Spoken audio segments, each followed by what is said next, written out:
এই জামাত ইসলামের নেতৃত্বে যিনি আছেন 1 নম্বরে তিনি, যিনি আছেন 2 নম্বরে তিনি, যিনি আছেন সেক্রেটারি হিসাবে তিনি, তিনজনই কিন্তু জাতীয় সমাজতান্ত্রিক দলের প্রোডাক্ট।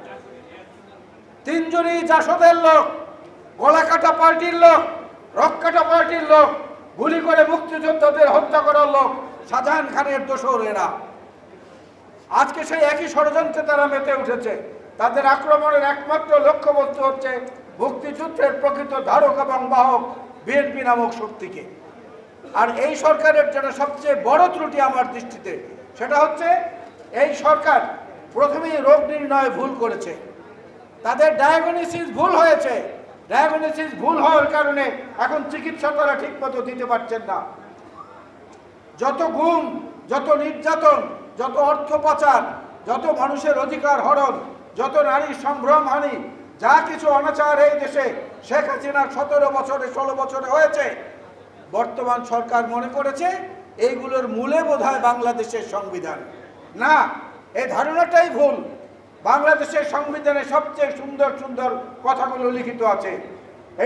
এইটার মূলে বাংলাদেশের সংবিধান মূলত নয়, মূলত হচ্ছে অনাচার, অত্যাচার এবং নির্বাচনের নামে ক্ষমতার নবায়ন করার যে প্রক্রিয়া চলেছে সেইটা।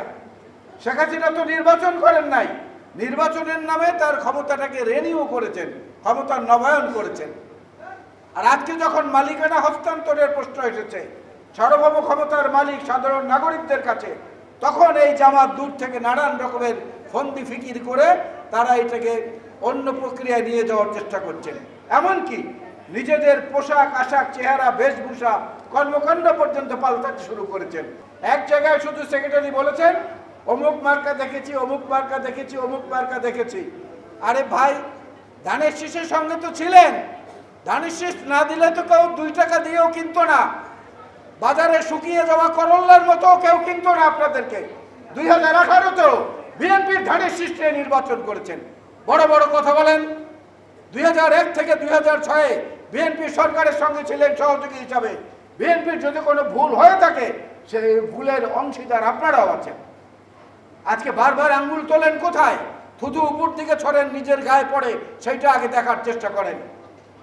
সেটা না দেখে ক্রমাগত বিএনপিকে যে ধরাশায়ী করার চেষ্টা করছেন, এইটা কোনো ক্রমে আমরা মেনে নিতে পারি না।